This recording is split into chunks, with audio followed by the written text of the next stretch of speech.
Hi there, everybody on YouTube. This is a basic introduction to um, how we run our online streaming on Sunday mornings. And hello to everybody in the room. Hi. Everybody says hi. Okay. So basically, what I'm going to show you guys today is how you would run our online streaming as if Dan or I or even or Jeremy had come in and set up everything for you. So this is as simple as we can make it. So if you didn't know anything about the back end stuff or how to set it up or anything, you would still be fine. And that's what I'm going to show you today. All right. So first thing we're going to do is we're going to look up here at our OBS Studio window. So this is the software that we use to sometimes record the few services that we've pre-recorded, but mostly to stream our services. Dan is telling me to make it full screen so that you can all see it easier. Do you want to come get a microphone, Dan?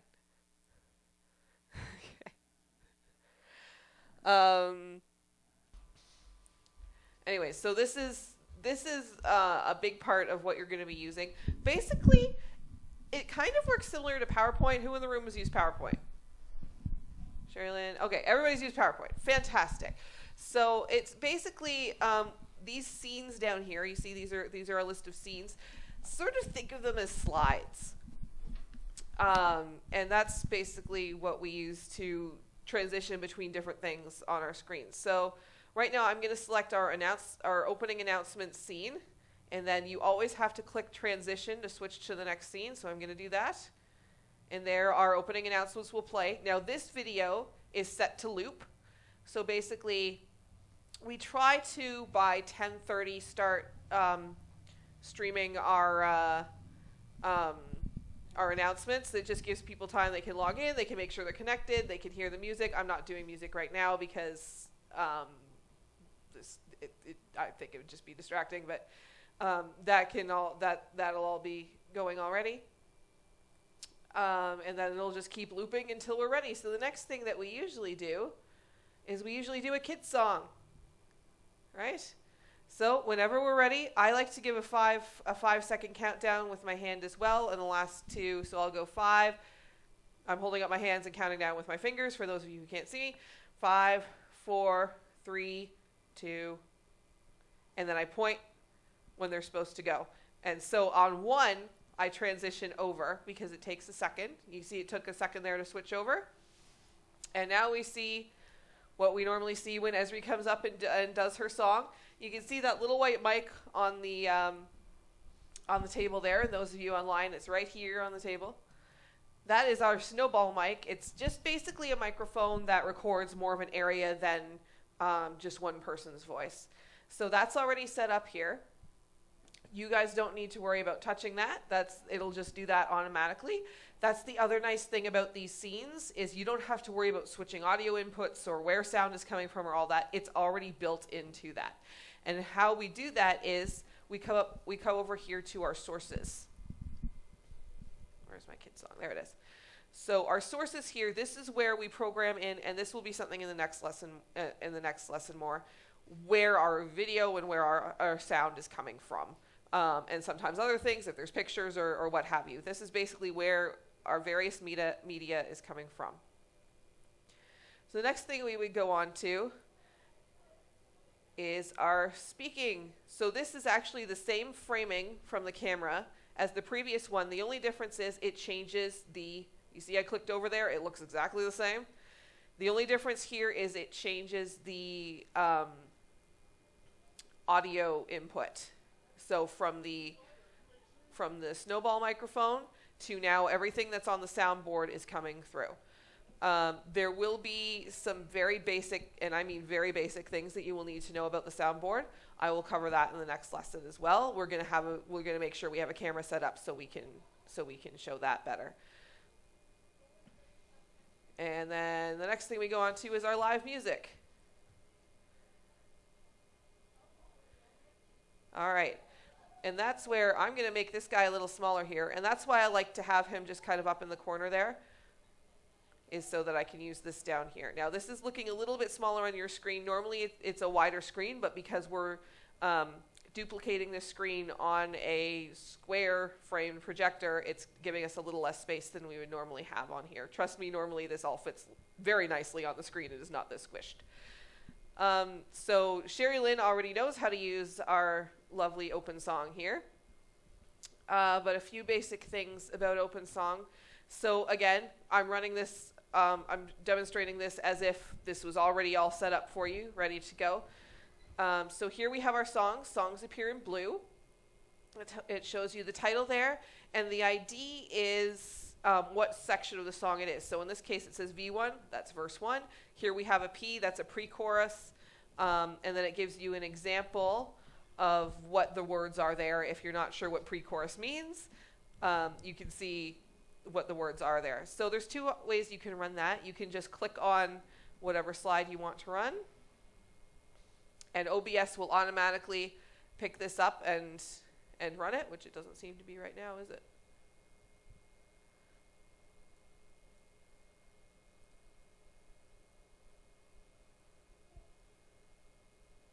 I'm not sure why it's doing that. Dan, do you have any ideas? Possibly. Oh, I know why. So there is a glitch.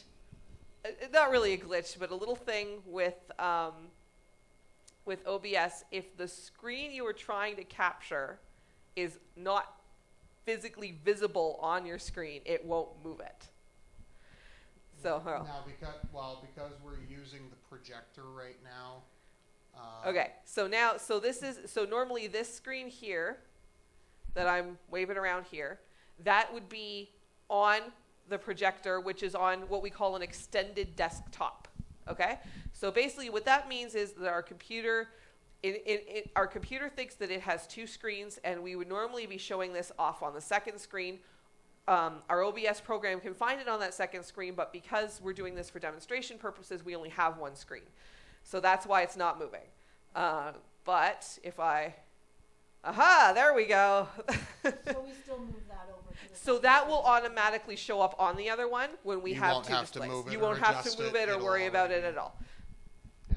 All right, so there we go. Now it's moving for me. All right, so you can just click on those. I personally have always been a fan of keyboard shortcuts. So for verse 1, you can just hit 1. For chorus, you can hit C. For bridge, you can hit, I've got to move to a song with a bridge. You can hit B, etc. It really just is a personal preference at that point, whichever you choose to use. Some other features of that which you might want to use, that's totally up to you. I sometimes like to use the hidden feature, which basically hides any of the words and just shows the background picture. Sometimes I'll use that, like say if there's a little bit longer instrumental interlude in a song. And then, so basically what that allows me to do is you can see I can click on all of these and it'll move behind, but it just shows the same picture. So that kind of allows you to set up, say, you know, there's an interlude from the chorus to the bridge. Okay, so we're on the chorus. We can hide that, click on the bridge, and then when we're ready to go back, you could either press normal right here, or again, I like keyboard shortcuts, so you can just push N, and then it'll show you your bridge when you're ready.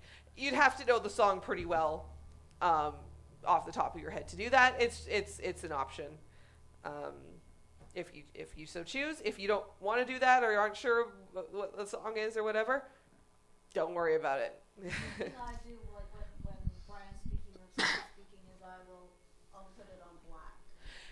Okay, so what Sherry Lynn's just said is because she actually was running the music slides for us for several years now, actually, and doing a fantastic job. Is something she used to like to do is go to black while Brian's speaking when on the projector in the room, just to hide the just basically to eliminate a distraction, right? Now you could do that in this case.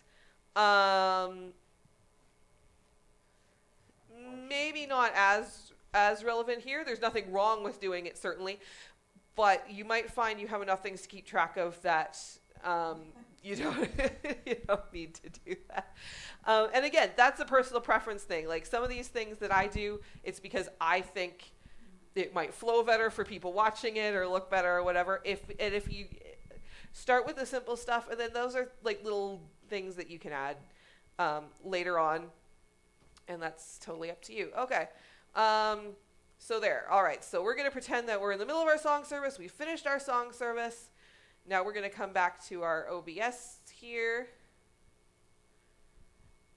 And we're going to go to speaking.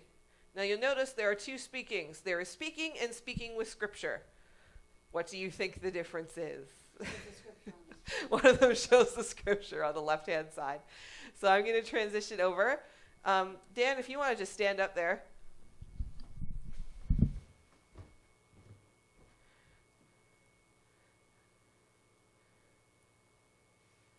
Actually, I'm going to stop that. There's Dan up there. Can you wave, Dan? There we go. There's Dan. So he'll be speaking away, and then he'll say, we want you, we're going to turn to John 3:16. Sure. So Pam is really good for giving you the scriptures ahead of time. Brian sometimes does it.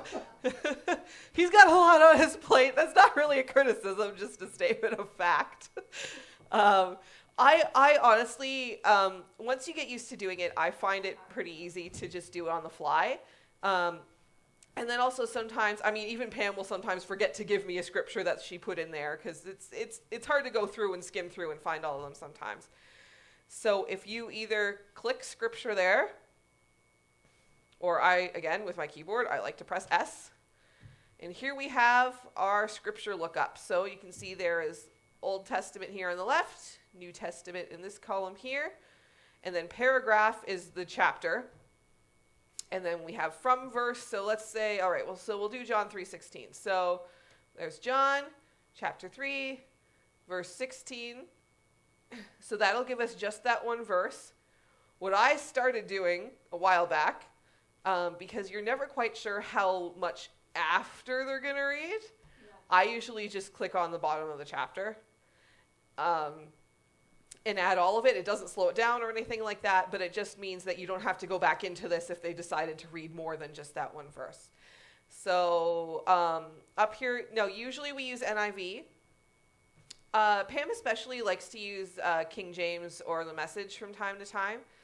So here we have our list of Bibles. So there's our NIV, our New King James, and our Message. We tried to get New Living Translation, which I think Brian's decided he kind of likes, right? I think Pam more than I do. Okay, Pam likes it more. But I think it was going to cost us $40 a month. So at least we got for free. It's like, we don't like it that much. Anyway, so we're going to stick with our... If she really needed it, we could work something out. Anyway, so I'm just going to go ahead and click Add then. So this window will... And then I'm going to click Done. So this window will disappear. And then basically it shows up in pink here, but you run it just like you would a song. So and what I really like is it shows you the verse number at the beginning here. So it's really, if they're like, and we're going to jump down to verse 22, there's verse 22. It's really easy to get to. You can also use your up and down arrows. There, I'm going to transition this over. You're still on. I am still on speaker.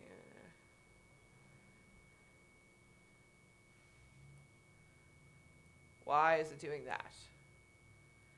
Can you see what it's doing? It's doing that because you've resized your preview window. Can you tell everybody that? Where's your microphone? Currently, the reason that the scripture's showing up so small in the speaker window is because normally it is filling a full frame on the second monitor, and we resized it based on its size on that monitor. So because we're using that little window to preview it right now, it's making it so that it shows up much smaller there. Normally it's a half split. So you have the speaker on the right half of the screen centered, and you have the scripture on the left half also centered. So it fills half and half. That's just a visual change because of how we're doing our presentation today. But normally the speaker frame is set up so that you don't have to do any resizing. It's really easy for people to read. And then you can transition back after the scripture is read to the speaker back to the full frame.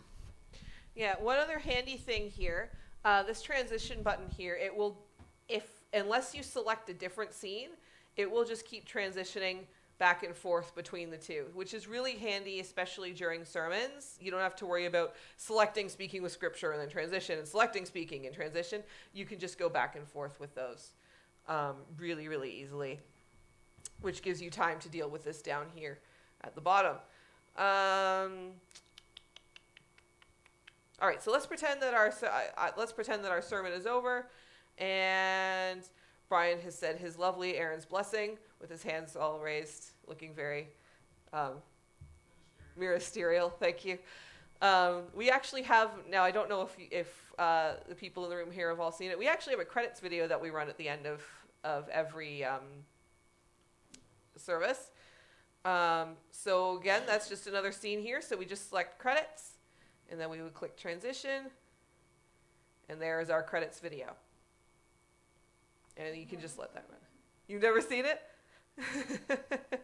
We'll have to play the full thing for you later. Cheryl is just saying she's never seen it. So we'll play it for her later. And then you can add videos. Yeah. So then sometimes Pam or Brian, they'll either be a song or just a video that helps with the sermon or what have you. And that's where our media sources come in. So I've just left a scene here with a video. Again, this would, at least for the first while, be all set up for you, ready to go. And you don't have to use these scenes in order. You can click on wherever you like. You can actually click and drag. I like to have my things in order. So say it was after the sermon but before the credits. I like just to have it in order. It's easy for me to keep track of things better in my brain. And then you would just transition to that before. This is our Surely Goodness, Surely Mercy that we did a couple of weeks ago. But what we would do is basically just change that source, which again, we'll go over that in more detail next time, to be a different video. But it would still just say video, or we could rename it to whatever to make it simpler. Now, unfortunately, there's no way to tell, there's no way to pause that video, and there's no way to tell when it's done. There's no progress bar at the bottom here that we can activate. We've seen on the forums for OBS here that a lot of people are asking for that. It's not something that they've been able to either wanted to put in or been able to put in yet. But the nice thing is that this video, it's only the announcements video that loops. Every other video, when it's done, it will just go to black.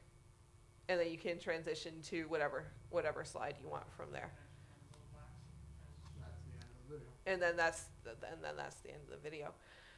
Okay, so You can queue up the next one and just have it ready for hitting transition. absolutely, and that's exactly what you really should be doing. Brian just said that you can select the next scene and have it ready to transition, and that's exactly what you should be doing. Is you always want to be thinking, what is the next thing I'm going to need, and have that ready to go. So you just click transition and it just goes. So if we go back to speaking here, then we're back to our speaking frame there.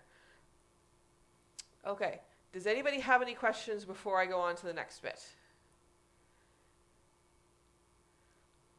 No? Okay. Fantastic. The only question I have is that for going back and forth from the speaking and the messages and stuff, do you have to continue to click on it to, quote, transition back and forth, or will it know that those are the two that you're doing? It's always between the previous scene and the scene you're currently on. So if you went from speaking to speaking with scripture, and then you just hit transition, it'll go back to speaking. Whatever the previous scene was, it'll go back and forth between those two. Yeah. Otherwise, if you want to go to a different scene, you'll have to select it and then transition. But if you're just hitting transition, it'll go back to the one you were just on. Okay. I figured that would be important because that's the most difficult part, switching between. Yeah. Yeah. And it was mentioned, but that's just a little more specific. When you hit transition without selecting a new scene, it automatically goes back to the previous scene. Yeah. Yeah. And it honestly, it seems like a small thing, but especially during sermons, it makes things a lot easier. Okay, so I just wanted to go over quickly kind of this window here. So this is our live streaming window, which I'm actually just going to go ahead and start streaming. I'm not actually going to really start streaming. It's not going to show up there, though, because you're on the wrong stream key again. How am I on the wrong stream key? It's not the 1080p stream key. Well, why not? I set it up just like I set up. It says default stream key. See, this is the back end stuff we're not expecting you guys to do. Yeah, this at least for the first while will all be set up for you. You don't have to have this set up, but you do need to know how to start the stream and end the stream. Well, sometimes there's times when nobody else is here and Absolutely. Yeah. Well, that's it. Well, And, we're going to do more work training on towards how that. to set it up yourself so that we don't have to set it up for you. But for the first little while, we'll Let's still get you used to just using it first, and then we'll go. And yeah, then we'll go and then into we it. can go into full control and setting up your own stuff. And some of this we'll be able to accomplish using remote desktop. So we can actually, from Bracebridge in the morning before church, we could log into that computer from home and set that up.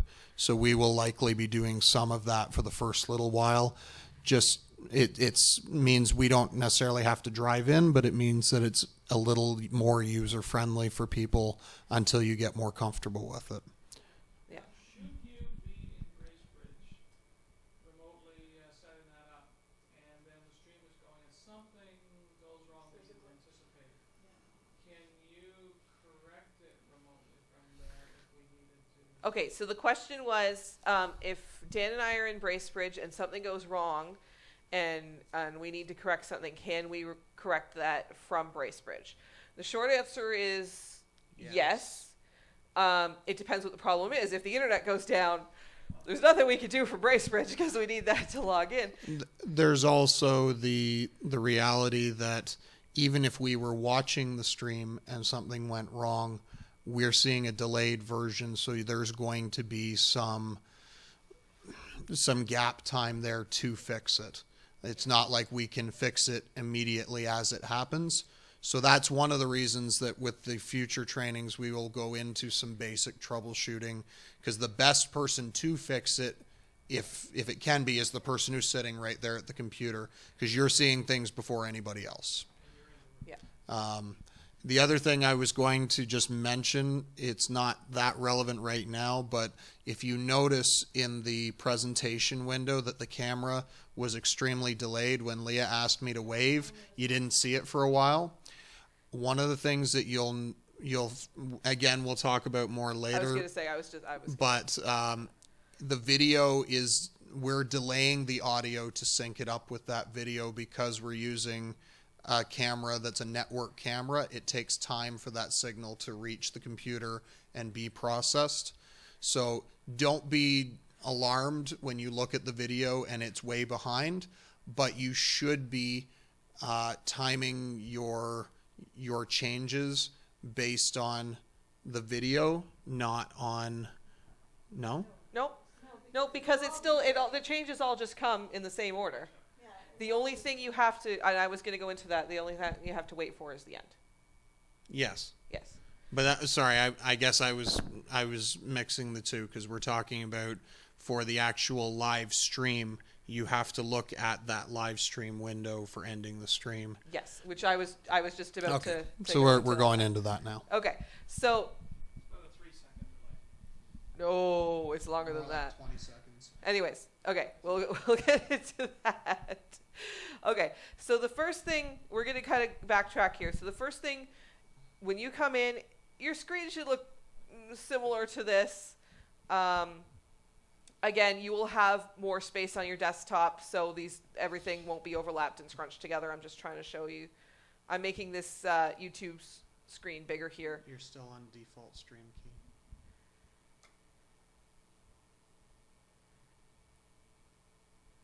I was thinking Yes. Yeah. Why don't you change the It's default actually to 1.3. 1080p? 1.37. It is. Okay. It is. It's because she's trying to create something new for the training purposes. Yeah. Our Sunday morning is defaulted. Our Sunday morning is defaulted to a static, so the same stream key, but because I made a separate one for this training purposes, Okay. that's why it's changed. That's an excellent question, though. That is a great question. So normally, again, you won't have to worry about that at all because that'll all be stood up. So let's just pretend you sat down. This is essentially what your screen will look like. So the first thing you're going to want to do, now you will also have to play some music. I'm just going to basically just have music playing the whole time, so you don't even have to worry about that. But again, that is something that we will teach you how to do. So the first thing you're going to do is you're going to start your opening announcements. So I'm just going to transition to our opening announcements video. And we're going to click this button here, which I can't really make it bigger, not really, which says start streaming. So we're going to click that, and then we're going to watch our YouTube studio here. You Now can there's see at the bottom it says you have an excellent connection. That means that they have connected, and we're just waiting for the video preview to show up now. And there's our preview. So there's about a 10 to 20 second delay between what we're sending out and when YouTube sends it out. So this is what we were kind of mentioning earlier. The only time that really matters to you is when you're ending the stream. You can't end the stream until this stops. So if we go to our credits video here, we'll just transition to that. And you'll get to learn what the last slide is so you know that it's coming. Anyways, we could just pretend that that's at the end. So what you're going to do... Sorry? Okay. Jeremy just said something, but he won't tell me what it was. That's fine. So we're not actually live right now. So the last thing you would do to go live is you would come to YouTube and you would click go live. We're not going to do that in this case. I was hoping to do this simultaneously live online and with you guys here in the room. For very complicated reasons, it was just simpler to pre-record it and then upload it later. So the last thing you would do is you would click go live, and then it would tell you that you're live, and then you're live. that's And when the credits are done, And then when the credits are done, you would click, there's a button up here that says end stream.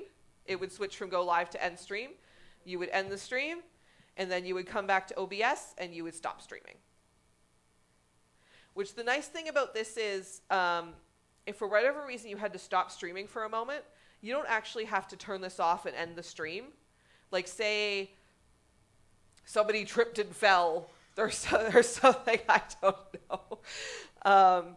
You could just stop streaming, and then over here you can actually just send a message out to people that just says, hey, sorry, had a bit of an accident or something like that. We'll be back with you in just a few moments, just to let people know what's going on, right?